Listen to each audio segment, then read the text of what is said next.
দ্বিতীয় বিয়ের পিছনেও প্রথম তৈরি হাত থাকে। রাহুলের কথা শুনে রাহুলের দিকে তাকালে রাহুল বলে, আচ্ছা আচ্ছা বেশ ঠিক আছে, আমি তোমাকে ভালোবাসি এই কথা বলো না, আর একরকম রাগ করো না, রাগ করলে তোমাকে আরো ভয়ঙ্কর দেখতে লাগে। তার এরকম কথা শুনে আমিও হেসে দিলাম। আমরা একে অপরের সাথে খুব সুখী ছিলাম। আমার বর বলতে থাকে, আজ কি কথা বলেই পেট ভরাব, আমার খুব খিদে পেয়েছে, কিছু খাওয়ার ব্যবস্থা করো। আর রাহুল, আমি তো আজকে খাবার বানাইনি, খেতে আমার অবস্থা খারাপ হয়ে যাচ্ছে, আর ঝগড়া করা ছাড়া তোমার কি কাজ নেই? রাহুলের কথা শেষ হতে না হতেই রিনা দরজার সামনে দাঁড়িয়ে বলে যে, মালকিন, খাবার তৈরি হয়ে গেছে। আমরা দুজনেই হেসে নিজের দিকে তাকালাম। আর ঝগড়ার জন্য আমরা ভুলে গিয়েছিলাম যে আমরা চাকরানি রেখেছি। আমাদের হাসতে দেখে নিন আমাদের দিকে অবাক হয়ে তাকায়। আমি রিনাকে বললাম, তুমি গিয়ে খাবার টেবিল তৈরি করো, আমরা আসছি। সে মাথা নাড়িয়ে সেখান থেকে চলে গেল। আমি রাহুলকে বললাম যে এই মেয়েকে আমাদের বাড়িতে না রাখাই উচিত, সে কম বয়সী মেয়ে হওয়ার জন্য তার কোনো সমস্যা না দেখা দেয়, পরে ঘরের মেয়েকে নিজের ঘরে রাখার জন্য কোনো সমস্যা না হয়। এখানে আনার আগে আমাকে একবার জিজ্ঞেস করতে পারতে, যদি আমাকে আগে জিজ্ঞেস করতে আমি কখনো এত অল্প বয়সী মেয়েকে এখানে রাখার জন্য রাজি হতাম না। এত কথা শোনার পর রাহুল চিন্তিত হয়ে আমার দিকে তাকায় আর বলে, আমার মনে হয় তুমি এখানে একা একা থেকে পাগল হয়ে গেছো। আগে তো আমাকে এটা বলে বিরক্ত করে দিতে চাকরানির দরকার আছে, আর এখন চাকরানি চলে এসেছে, এখন তুমি এরকম বলছো। চিন্তা করো না, সে বিচার গরিব পরিবারের মেয়ে, তোমার সব কাজ করে দেবে। আর তাছাড়া সে আমার বন্ধুর গ্রামে থাকে, সেই মেয়েটাকে অনেক ভালো করে জানে। চিন্তা করো না, কোনো সমস্যা হবে না, আমি আছি তো। আর তাছাড়া মেয়েটি বিবাহিত, তার পরিবার গ্রামে থাকে, তাদের পরিবার চাকার দরকার, তাই সে এখানে এসেছে। এখানেই থাকবে, এই দায়িত্ব আমার বন্ধু নিয়েছে। তবে তুমি এখানে নিয়ে এসেছি, আর এটা তো ভাবো, আজ তুমি বসে বসে খেতে পারছো। এরপরও যদি কোনো সন্দেহ বা আপত্তি থাকে তাহলে আমি এই মেয়েটার ফিরে যাওয়ার ব্যবস্থা করছি। তুই চিন্তা ভাবনা করে দেখো, কিন্তু তারপর তুমি আমাকে বলবে না যে কাজের লোক খুঁজে দাও, কারণ তোমার জন্য কাজের লোক খোঁজা ছাড়াও আমার অনেক কাজ থাকে। রোজ রোজ আমি তোমার ইচ্ছে পূরণ করতে পারবো না। আমি রাহুলকে বললাম, ব্যাস ব্যাস, অনেক হয়েছে। আগে মেয়েটাকে 2-3 দিন দেখিনি যে তার চলন ব্যবহার কেমন, আর তারপর নিজেকে আস্তে আস্তে বুঝিয়ে নেব। চল এখন খেতে চলো, তাহলে খাবার ঠান্ডা হয়ে যাবে। এবং আমি, রাহুল আর আমি নিচে চলে আসি। নিচে এসে দেখি টেবিল অনেক সুন্দর করে সাজানো আছে। টিভি দেখে মনে হচ্ছিল আমরা যেন হোটেলে খাবার খেতে এসেছি। রাহুল মেয়েটার অনেক প্রশংসা করছিল, তৈরি নানা রকমের পদ রান্না করেছিল, সেগুলো ভীষণ সুস্বাদু ছিল। রাহুল মন দিয়ে তার প্রশংসা করতে থাকে আর বলে, এত ভালো খাবার আমি তো শুধু হোটেলে খেয়েছি, তাছাড়া ঘরে তো অনেক কষ্ট এক রকমের খাবার পাওয়া যায়। তুমি তো একসাথে এতগুলো খাবার বানিয়েছ, তুমি তো অনেক ট্যালেন্টেড, একেবারে এতগুলো খাবার বানিয়ে ফেলেছ। তাহলে সবথেকে যেটা ভালো লেগেছিল সেটা হল রিনা বিরক্ত না করেই নিজে থেকে রান্নাঘরে গিয়ে একাই সব সামলে নিয়েছিল। রাহুল বলল, তুমি তো চমৎকার করে দিয়েছে কিনা, আমি ওনার একটু প্রশংসা করে দিয়েছিলাম। আমি বললাম, রিনা তুমি অনেক বুদ্ধিমতী মেয়ে, তুমি খুব সুন্দর রান্না করেছ, আর প্রথম দিনই তুমি আমার মন জয় করে নিয়েছ। আমার প্রশংসা শুনে রিনা অনেক খুশি হয় আর আমাকে দেখে হাসতে থাকে। রিনা অনেক সুন্দরী মেয়ে ছিল, আর তাকে ভালো দেখতে ছিল, অল্প বয়সী ছিল, সবই যৌবনে পা দিয়েছে। তার হাতে কালো রঙের চুড়ি আর নাকের নথ তাকে আরও সুন্দর করে তুলেছিল। কালো রঙের জামা পরে তাকে আরও ফর্সা ও সুন্দর দেখাচ্ছিল। আমি তাকে দেখে অনেক খুশি হয়েছিলাম, কিন্তু তাকে দেখে কোনোভাবেই মনে হচ্ছিল না যে সে গ্রামে থাকে। তাকে যদি ভালো করে জামা কাপড় পরিয়ে দেওয়া হয় তবে তাকে হিরোইনদের মতো দেখতে লাগবে। যখন আমার মনে পড়ত রিনা বিবাহিত, তখন আমি শান্তি পেতাম। আমি পুরোপুরি সন্তুষ্ট হয়ে গিয়েছিলাম। সে নিজের কাজ খুব মন দিয়ে করত আর নিজের কাজেই ব্যস্ত থাকত। রাহুল ও নিজের অফিসের কাজে ব্যস্ত থাকত, কারণ ঘরের আর কোনো চিন্তা ছিল না। কিন্তু কিছুদিন পর ক্লিনার শরীর খারাপ হতে শুরু করে। একদিন হঠাৎ বিনা বলে, আমার শরীর অনেক খারাপ লাগছে, আমাকে ডাক্তারের কাছে যেতে হবে। সে একাই ডাক্তারের কাছে চলে গেল। যখন ফিরল আমি তাকে জিজ্ঞেস করলাম কি হয়েছে, সে আমাকে কিছু বলল না, কিন্তু সে মা হতে চলেছিল এই কথা সে আমার থেকে লক্ষ্য ছিল। যবে দিন আমাদের বাড়িতে এসেছিল তখনও তেমন কিছু ছিল না, আর তাছাড়া নিয়ে আমাকে কিছু বলেনি। তারপর একদিন আমি রিনাকে জিজ্ঞেস করার চেষ্টা করি, তখন সে বলে যখন থেকে সেখানে এসেছে তবে থেকে সে গর্ভবতী ছিল। তখন আমি বলি, তাহলে তোমার বর এত দূরে তোমাকে কোনো কাজ করতে পাঠিয়েছে কেন, তাও এরকম অবস্থায় তোমার এখানে নাসা উচিত ছিল। এই সময় তোমার সবথেকে বেশি তোমার বরকে দরকার। এই কথা শুনে রিনা চুপ হয়ে যায়, বল, মালকিন গরিব লোক, এত কিছু বোঝে না। আর তাছাড়া আমরা গ্রামের মানুষরা খুব শক্তিশালী বাচ্চার জন্ম দেওয়া আমাদের জন্য খুব সাধারণ ব্যাপার। আমি যদি গ্রামে থাকতাম সেখানেও আমাকে কোনো না কোনো বাড়িতে কাজ করতে হতো। এখানে তো তবু অনেক শান্তি আছে। তুমি আর মালিক অনেক ভালো। অন্তত আমাকে তোমরা কোনো কথা তো শোনাও না। আর ডেলিভারি আমি এই শহরেই করব। বাচ্চা জন্ম দেওয়ার জন্য আমি গ্রামের হাসপাতালে যাব না। সেখানকার হাসপাতালে আমার অনেক ভয় লাগে। আর মালকিন, তুমি চিন্তা করো না, আমার জন্য তোমার কোনো সমস্যা হবে না। আমি শেষ পর্যন্ত সব কাজ এমনভাবেই করব যেভাবে এখন করছি। 2-3 দিনের তো ব্যাপার হবে। 2 দিন পর থেকে আমি আমার কাজ করতে শুরু করব। কিছুক্ষণ পর্যন্ত নীরা কথা বলতে বলতে আমাকে সেসব ঘটনা বলে দিল। তার কথাতেই সহমত ছিলাম, কিন্তু আমি এটা ভাবছিলাম, রাহুল আমাকে এইসব কথা আগে থাকতে কেন বলেননি? যেদিন আমা হতে চলেছে রাতে যখন রাহুল ঘরে আসে তখন আমি জিজ্ঞাসা করি, তোমাকে তোমার বন্ধু বলেনি যে রিনা গর্ভবতী? তোমার বন্ধুর কি মনে হয়নি যে এই কথাটা তোমাকে বলা উচিত? আমি জানি তুমি এ ব্যাপারে জানো না। তুমি আমাকে জানলে নিশ্চয়ই জানাতে। রাহুল আমার দিকে অবাক হয়ে তাকিয়ে বলে, কি রিনা গর্ভবতী? আমি এই কথা কি করে জানব? আমি আছি, তোমার মুখ থেকে শুনছি। আমি তোমার থেকে কোনো কথা লুকাই না। তুমি শুধু শুধু আমার উপর সন্দেহ করো। যদি তোমার তার ব্যাপারে জানতে হয় তাহলে তাকে জিজ্ঞেস করে নাও।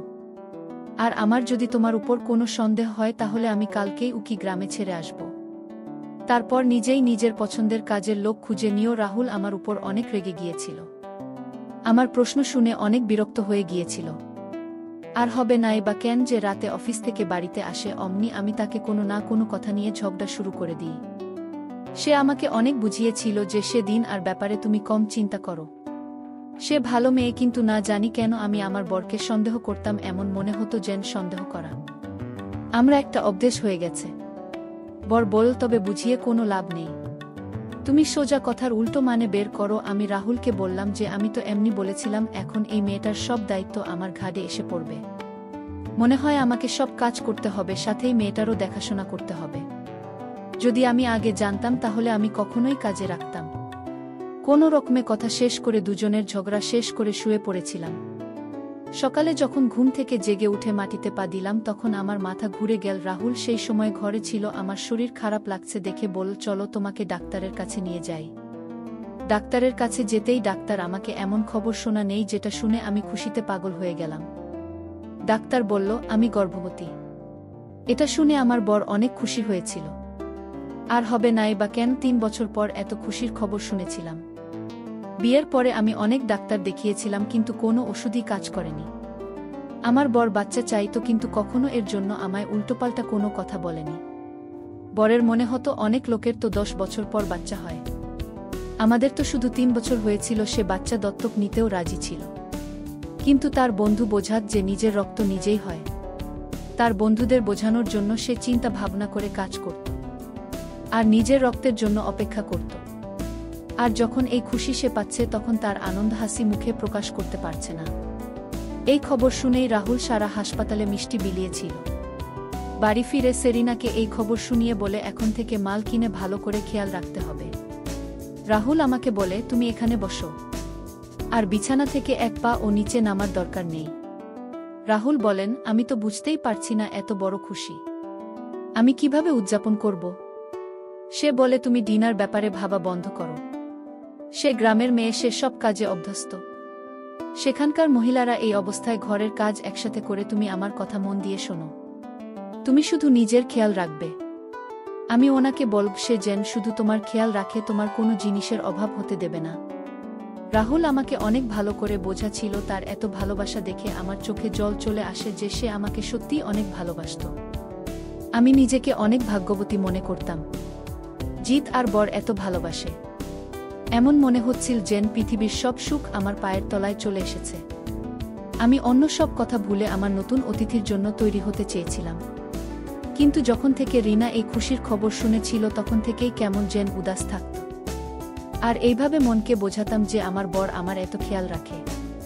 এটা দেখে হয়তো ওর মনে হয় যদি তার বউ তাকে এত ভালোবাসত।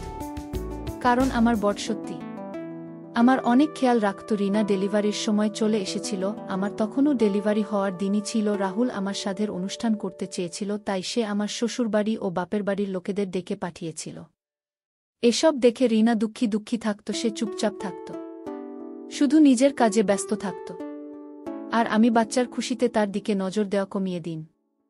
যেদিন আমার স্বাদ ছিল সেদিন সবাই আমাকে অনেক আশীর্বাদ করে, সবাই অনেক খুশি ছিল।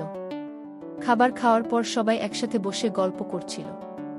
আমার শ্বশুরবাড়ির সবাই বলছিল এখানে একলা থাকা আমার ঠিক নয়। রাহুল বলল যে সে নিজের সাথে আমাকে এই বাড়িতেই রাখতে চায়। তার জেদের সামনে বাড়ির লোক চুপ হয়ে গেল। রাহুল অনেক জেদি ছিল, সেজন্য তারা বেশ কিছু বলেনি। সবাই বসে গল্প করছিল। সেই সময় এমন একটা ঘটনা ঘটল যেটা দেখে সবার গায়ে নোংরা হয়ে গেল।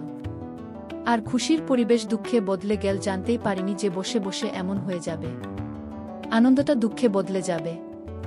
রিনা সবার জন্য চা বানিয়ে নিয়ে আসতে গিয়ে হঠাৎ তার পাশে থেকে পিছলে যায়, আসে সিঁড়ি দিয়ে নিচে পড়ে যায় এবং অজ্ঞান হয়ে যায়। মাথা থেকে অনেক রক্ত বেরোচ্ছিল। তখন রাহুল তাকে হসপিটালে নিয়ে যায় এবং কাউকে সঙ্গে যেতে বারণ করে। সে বলে সবাই একসাথে গেলে সমস্যা হতে পারে। রাহুলের যাওয়ার পর অনেক সময় কেটে গেছিল আর আত্মীয়দেরও বাড়ি ফিরতে হতো। আমি সবাইকে বললাম, তোমার নিশ্চিন্ত হয়ে বাড়ি ফিরে যাও, রাহুল কিছুক্ষণের মধ্যেই চলে আসবে। রাহুলের সাথে আমার ফোনে কথা হয়েছে, এখন সব ঠিক আছে, চিন্তার কোনো কারণ নেই। এই কথা শুনে সবাই বাড়ি যাওয়ার প্রস্তুতি নিতে থাকে। আমার শাশুড়ি আমাকে বলে, শালবনী নিজের অনেক যত্ন নিও, যখন রাহুল বাড়ি আসবে আমাকে ফোন করে জানিয়ে দিও। আর চাকরানীকে তুমি তার নিজের বাড়ি পাঠিয়ে দিও, তার আরামের প্রয়োজন। আর তোমার শরীর ভালো না, তার চিন্তা করলে তোমার শরীরে আরও খারাপ হয়ে যাবে। তার বরকে দেখিয়ে তাকে ফেরত পাঠিয়ে দিও। আর বলবে ডেলিভারির পর সে যেন আবার তাকে এখানে রেখে যায়। আমি শাশুড়িকে বললাম, ঠিক আছে, আপনি যেটা বলবেন, আমি তো নিজেও চাইতাম এই সময় রানী নিজের গ্রামে ফিরে যাক। তাছাড়া এ সময় তার ঘরের কাজ করার মতো অবস্থা ছিল না। আমি তোকে অনেকবার বলেছিলাম যে গ্রামে ফিরে যাও, কিন্তু সে আমার কথা শুনত না। যখন সবাই চলে গেল তাদের দরজার কাছে ছেড়ে আসার পর আমি আমার নিজের ঘরে গিয়ে বসলাম। আমি বারবার রাহুলকে ফোন করছিলাম। যত সময় বাড়ছিল আমার চিন্তা তত বাড়ছিল। রাত 3টা বেজে গিয়েছিল আর রাহুলের যাওয়ার 5 ঘন্টা হয়ে গিয়েছিল। আমি কিছুক্ষণ পর পর রাহুলকে ফোন করছিলাম, কিন্তু তার ফোন বন্ধ আসছিল। এই কথা ভাবতে ভাবতে আমার ঘুম পেয়ে যাচ্ছিল। আমি শুয়ে পড়েছিলাম। যখন আমার ঘুম ভাঙে আমি চমকে যাই। আমি দেখি আমার সামনে রাহুল দাঁড়িয়ে আছে। আমি বললাম, কি হয়েছে, তুমি এত দেরি করে কেন বাড়ি ফিরলে? আর রিনা কোথায়? রিনা ঠিক আছে তো, সে কোথায়? আমি দেখা করে আসব, দাঁড়াও, যদি তার কোনো জিনিস দরকার পড়ে। আমি দেখা করতে যেতে লাগলাম। এর মধ্যে রাহুল আমার হাত ধরে বুকে জড়িয়ে নিল আর বলল, শান্ত হও সালোনিনা, এই পৃথিবীতে আর নেই। এটা শুনে আমি বললাম, তুমি কি আমার সাথে মজা করছো? রাহুল বলল, আমি তোমার সাথে কোনো মজা করছি না, আমি সত্যি বলছি। আমি কোনো কি করে মরতে পারে? তার বাচ্চার কি হলো? আমি তো ভাবতে পারছিলাম না যে এত হাসি খুশি না কিভাবে মরে যাবে। রাহুল বলল, তার বাচ্চা তার পেটে মরে গেছিল আর রিনার মাথায় গভীর চোট লাগার জন্য তার মৃত্যু হয়ে যায়। এই কথা শুনে তোমার হুঁশ উড়ে গিয়েছিল। সে আমায় বলল, আমি তার কাজকর্ম করে আসছি, সে বলল। আর আমি অনেক ভয় পেয়ে গেছি, যদি পুলিশ এই খবর জানতে পারি তবে আমার চাকরি চলে যাবে আর সারা জীবন আদালতে চক্কর কাটতে কাটতে জীবন শেষ হয়ে যাবে, আর আমি নিজেকে নির্দোষ প্রমাণ করতে পারব না। এসব শুনে আমি আরও চিন্তায় পড়ে গেলাম। আমি রাহুলকে বললাম, রাহুল, যদি তার বাড়ির লোক এসে জিজ্ঞেস করে দিন না কোথায়, আমরা কি জবাব দেব? ও রাহুল আমাকে ভরসা দিয়ে বলে, চিন্তা করো না, সব ঠিক হয়ে যাবে, আমি সব সামলে নেব। সে বলল, তুমি ডিনার ব্যাপারে কাউকে কিছু বলবে না? আমি বললাম, আচ্ছা ঠিক আছে, আমি কাউকে বলবো না। রিনার মৃত্যুতে আমি অনেক দুঃখ পেয়েছিলাম আর 3 রাত কাঁদতাম এই ভেবে যে এত হাসি খুশি মেয়েটা কিভাবে এত তাড়াতাড়ি পৃথিবী ছেড়ে চলে যেতে পারে। কিন্তু সময়ের সাথে সাথে সব ঠিক হয়ে যায়। আমিও আস্তে আস্তে রিনার মৃত্যু ভুলতে থাকি। কিছুদিন পর আমার জীবন আবার স্বাভাবিক হয়ে যায়। রাহুল নিজের অফিস থেকে 2 মাসের ছুটি নিয়েছিল আর সে নিজে আমার দেখাশোনা করত। রাতে যখন আমি ভাবতাম তখন অদ্ভুত অদ্ভুত আওয়াজ শুনতে পেতাম। 2-3 দিন তো আমি আওয়াজটাকে পাত্তা দিইনি। একদিন রাত্রে আওয়াজ শুনে আমার ভয় লাগতে শুরু করে। আমি রাহুলকে ডেকে তুলি। সে আমাকে জিজ্ঞেস করে, কি হয়েছে সালোনি, তোমার শরীর ঠিক আছে তো? যদি তোমার শরীর খারাপ করে তোমায় এখনই ডাক্তারের কাছে নিয়ে যাব। আমি চিন্তিত হয়ে বললাম, আমার শরীর খারাপ নয়, তবে রোজ রাতে একটি বাচ্চার আওয়াজ শুনতে পাই। আমি ভয় পাই এই আওয়াজে, কিন্তু এতদিন আমি তোমাকে কিছু বলিনি। আজ আমার এই আওয়াজে ঘুম আসছে না, এমন মনে হচ্ছে এই বাচ্চা আমার অনেক কাছে আছে আর সে কাছে। আমি রাহুলকে বললাম, চলো না আমরা বাইরে গিয়ে দেখে আসি, এমন মনে হচ্ছে যে কেউ সমস্যায় আছে আর আমাদের ডাকছে। আমার কথা শুনে রাহুল অবাক হয়ে বলে, তুমি কি বলছো? আমি তো কোনো বাচ্চার কান্নার আওয়াজ শুনতে পারছি না। এগুলো তোমার মনের ভুল আর কিছু না, এই জন্য তুমি এইসব চিন্তা ভাবনা বাদ দিয়ে আরাম করে শুয়ে পড়। আর এই সময় তোমার বেশি বেশি আরামের প্রয়োজন। আর যদি তোমার মনে শান্তি না হয় তবে আমি গিয়ে দেখে আসছি, তোমার যাবার দরকার নেই, কারণ কোনো রিস্ক নিতে চাই না। রাহুল চলে গেল বাইরে। আমি অধিক আগ্রহে অপেক্ষা করার পর রাহুল যখন এল তখন আমি জিজ্ঞেস করলাম, রাহুল বাইরে কে ছিল? রাহুল বলেন, আমি বলেছিলাম তো না যে বাইরে কেউ নেই। এটা তোমার মনের ভুল হতে পারে, তুমি কোনো স্বপ্ন দেখেছ। এখন তুমি এটা নিয়ে কিছু বলবে না আর চুপ করে শুয়ে পড়বে। এটার ব্যাপারে আমরা সকলে কথা বলবো। এই বলে রাহুল শুয়ে পড়ল। কিন্তু আমি সেই আওয়াজটা ব্যাপারে ভাবতে লাগলাম। এই আওয়াজ আমি আজকে প্রথম শুনেছিলাম সেটা নয়, প্রায় 3 দিন ধরে শুনছিলাম। আর অনেক দিন পর্যন্ত আমি এক আওয়াজ শুনতে পেতাম। আমি অনেকবার রাহুলকে বলার চেষ্টা করেছি যে কোথাও বাচ্চা কাঁদছে, কিন্তু সবসময় রাহুল এটা মনের ভুল বলে দিত। আমিও ভাবতাম হয়তো সত্যি আমার মনের ভুল, কারণ কোনো বাচ্চা যদি সত্যিই হতো তাহলে রাহুল ও শুনতে পেত। এইভাবে আমি শান্তিতে শুয়ে পড়তাম। এভাবে কিছুদিন যাওয়ার পর আমার মনে হচ্ছিল যে রাহুল আমার কাছে কিছু একটা লোক আছে। রোজ রাতে আমি বাচ্চার আওয়াজ শুনতে পেতাম। আর এটা নিশ্চয়ই কোনো মনের ভুল হতে পারে না, এর পিছনে নিশ্চয় কোনো রহস্য লুকিয়ে আছে। আমি সিদ্ধান্ত নিয়েছিলাম যতদিন আমি রহস্যের কথা জানতে পারব ততদিন আমি শান্তি পাব না। কিছু একটা এমন নিশ্চয়ই হচ্ছিল যেটা আমার থেকে লুকানো হচ্ছিল। আমার এটাও মনে হতো যে হতে পারে রাহুলেরই নাকে মেরেছিল আর তার বাচ্চা আশেপাশে কোথাও আছে বা কোনো সমস্যায় আছে। এই বাচ্চার জন্য আমায় কিছু না কিছু করতেই হতো। এসব ভাবতে ভাবতে আমি পুলিশকে ফোন করে দিয়েছিলাম আর পুলিশকে এ ব্যাপারে সব বলে দিয়েছিলাম। আমি পুলিশকে বললাম যে আমি চাই আপনি আমার বাড়ির তল্লাশি নেন, আমার ঘরে নজর রাখুন। আমি রাতে অদ্ভুত আওয়াজ শুনতে পাই। এই আওয়াজ আমার বাড়ি থেকে অথবা আশেপাশের বাড়ি থেকে আসে। আর বলি যে রিনা আমাদের বাড়ির বেসমেন্টে থাকত। আপনি ওই ঘরের তল্লাশি করবেন, ওখান থেকে আপনি কিছু না কিছু ঠিক পাবেনই। পুলিশ আমার রিপোর্ট নিয়ে নেয় আর তারপর বলে, ঠিক আছে ম্যাডাম, আপনি একদম চিন্তা করবেন না, আমরা আপনার সাথে আছি। আপনার বড় এই ব্যাপারে কিছু জানতে পারবে না।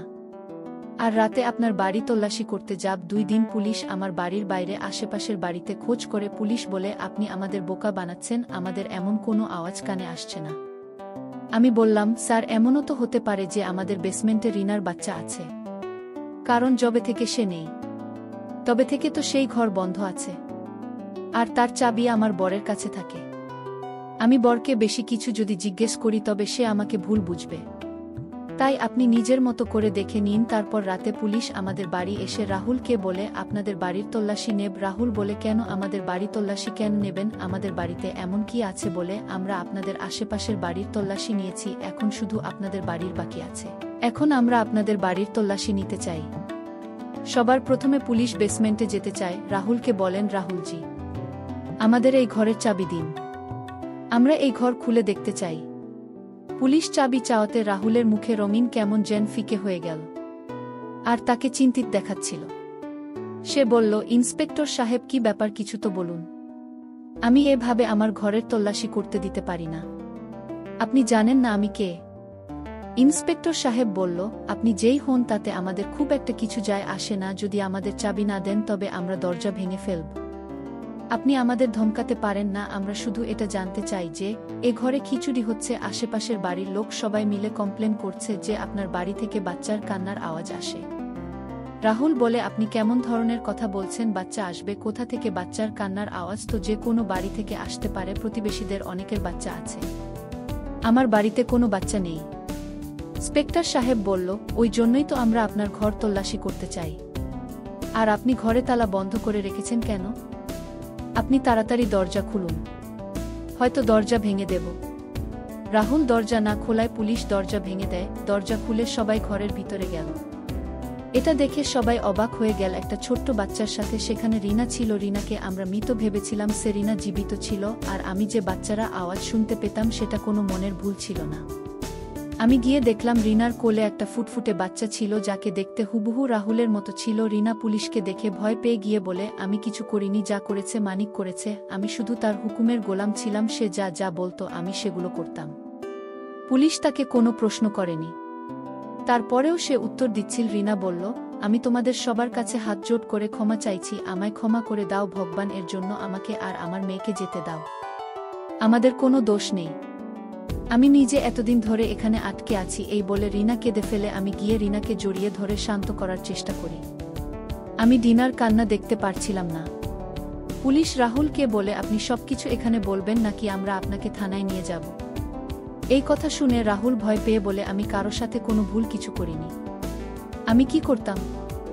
আমার এমন অবস্থা হয়েছিল যে আমি বাধ্য হয়ে সব করেছি। আপনি নাকি জিজ্ঞেস করুন, আমি জোর করে রিনাকে বিয়ে করিনি আর রিনার সাথে কোনো জবরদস্তি করিনি। সে নিজের ইচ্ছাতেই তাকে বিয়ে করে এখানে এসেছে। হ্যাঁ, এটা সত্যি যে সে আমার বউ আর তার কোলের বাচ্চাটা আমার। রাহুলের কথা শোনেন না, মাথা নিচু করে নেয় আর আমি অবাক হয়ে তাদের দিকে তাকিয়ে থাকি। আমি আফসোস করছিলাম এই ভেবে যে এতদিন ধরে এরা আমাকে বোকা বানিয়েছে।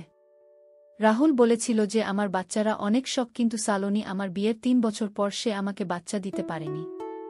আমি অনেক ডাক্তার দেখিয়েছি, সবাই ভরসা দিয়ে বলতো হয়ে যাবে, চিন্তা করবেন না। আমি অনেক বার্সেলোনাকে বলেছিলাম বাচ্চা দত্তক নিতে, কিন্তু সে রাজি হয়নি। তারপর যখন একদিন আমি আমার বন্ধুর সাথে গ্রামে গিয়েছিলাম, সেখানে আমি রিনাকে দেখতে পাই। দেখলাম সেখানে সে কোনো রকমে বেঁচে আছে, গ্রামদেশে লোকের বাড়িতে কাজ করত। রিনা এরকম অবস্থা আমার ভালো লাগেনি। আমি ভাবলাম যে আমি যদি রিনাকে বিয়ে করে আসি, যদি বাচ্চার জন্ম হয়, তাহলে আমি সারা জীবন বদলে দেব। আমি জানতাম উনি কখনো আমাকে দ্বিতীয় বিয়ে করার অনুমতি দেবে না, এই জন্যই লুকিয়ে রিনাকে বিয়ে করে নিই আর তাকে টাকার লোভ দেখায় এই যেন রিনাকে বিয়ে করে আমার বাড়িতে নিয়ে আসি। এইভাবে এসে আমার বাড়িতে থেকে যায়, সবার বাড়িতে সব কাজ করতে থাকে। আর রাতের অন্ধকারে আমি তার সাথে দেখা করতে যেতাম। কিছুদিন পর জানতে পারি কি না গর্ভবতী হয়ে পড়ে, কিন্তু রিনার সাথে বিয়ে করে আমি ভুল সিদ্ধান্ত নিই। কারণ গর্ভবতী হওয়ার কিছু মাস পরে শালবনী ও গর্ভবতী হয়। সালোনির গর্ভবতী হওয়ার খবর শুনে মনে হচ্ছিল আমি অনেক তাড়াতাড়ি রিনাকে বিয়ে করে ফেলেছিলাম। আমি জানতাম না যে রিনাকে বিয়ে করার পরই সালোয়ার গর্ভবতী হয়ে যাবে। আর যখন নিনা জানতে পারে সালোনি গর্ভবতী, তারপর থেকে রিনার ধমকি দিতে থাকে যে সে আমার ব্যাপারে সালোনিকে সব বলে দেবে। কারণ সেও ভেবেছিল সালোনি হয়তো মা হতে পারবে না। আমারই ভুল সিদ্ধান্তের জন্য অনেক কষ্ট পাচ্ছিলাম, কিন্তু আমি সালোনিকে অনেক ভালোবাসতাম। আমি সালোনিকে ছাড়তে চাইনি আর তার সাথে বিশ্বাসঘাতকতা করতে চাইনি। তাছাড়া লোকেরা গিয়ে আমি পুরো পরিবারকে লাগাতে চাইনি। এজন্য আমি ভেবেছিলাম যে রিনাকে লুকিয়েই সেদিন যখন সিঁড়ি থেকে পড়ে যায়, আমি তখন ভাবি যে এর থেকে ভালো সময় আর পাব না, তাই প্ল্যান করে এরা মরে যাওয়ার মিথ্যা খবর আমি সালোনিকে বলি আর বেসমেন্টে চুপচাপ রিনার তার বাচ্চাকে নিয়ে বন্ধ করে দিয়ে দিন। আমাকে কিছু বলেনি, কারণ সে জানত আমি ছাড়া সে আর তার বাচ্চার দেখাশোনা করার কেউ নেই। রাহুলের মুখে সব কথা শুনে আমার রাহুলের উপর ঘেন্না হয়। বিশ্বাসঘাতকতা করার জন্য পুলিশ রাহুলকে গ্রেফতার করতে চায়, কিন্তু আমি আর দিনেই কেসটা ফিরিয়ে নিয়ে যেন পুলিশ খালি হাতে ফিরে যায়। পুলিশ চলে যাওয়ার পর রিনা আমার সামনে হাত জোট করে বলে, আমাকে ক্ষমা করে দাও, আমি তোমার সাথে অনেক খারাপ করেছি, কিন্তু আমি বাধ্য হয়ে এসব করেছি। আমি দারিদ্রতাতে অনেক কষ্ট পাচ্ছিলাম, সেই জন্য মালিকের কথা মতো এখানে চলে আসি। আমার পয়সার দরকার আর মালিকের বাচ্চা দরকার ছিল, এই জন্য আমি নিজে দারিদ্রতা দূর করতে মালিককে বিয়ে করেনি। মার্কিন, তুমি চিন্তা করো না, তোমরা ভালো থেকো, আমি চলে যাচ্ছি, কারণ এখানে থাকার কোনো অধিকার আমার নেই। রিনা নিজের বাচ্চা নিয়ে চলে যেতে থাকে। আমি যখন রাহুলের দিকে তাকাই, তার মুখ দেখে মনে হয় সে ও চায় রিনা আমাদের বাড়ি ছেড়ে চলে যাক। তখনই আমি রিনার হাত ধরে বলি, তুমি এখান থেকে কোথাও যাবে না, তুমি আমার সাথে এখানেই থাকবে, তুমি তো নির্দোষ, সাজা তার পাওয়া উচিত যেসব করেছে। আমার দিকে তাকিয়ে রাহুল লজ্জিত অনুভব করে সে আমার সামনে এসে ক্ষমা চাইতে থাকে। আমি রাহুলের কোনো কথা না শুনে ডিনার হাত ধরে নিজের ঘরে নিয়ে যায়। আমি সিদ্ধান্ত নিয়েছিলাম যতক্ষণ না রাহুল নিজের মেয়েকে মেনে নিচ্ছে ততক্ষণ আমি রাহুলকে ক্ষমা করব না, কারণ আমি রাহুলের মতো স্বার্থপর নই।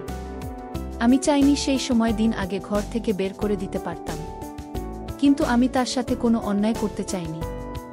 আর মা মেয়ের কাছ থেকে আমি সম্মান কেড়ে নিতে চাইনি।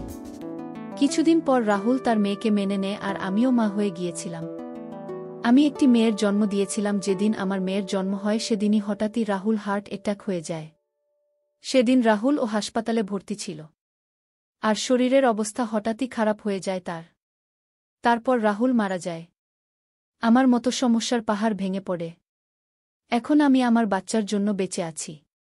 রাহুল আমার আর রিনার সাথে যা করেছিল তার শাস্তি সে পেয়েছে ছিল। রাহুলের মৃত্যুর পর আমি বাচ্চাকে নিয়ে গ্রামে চলে যাই।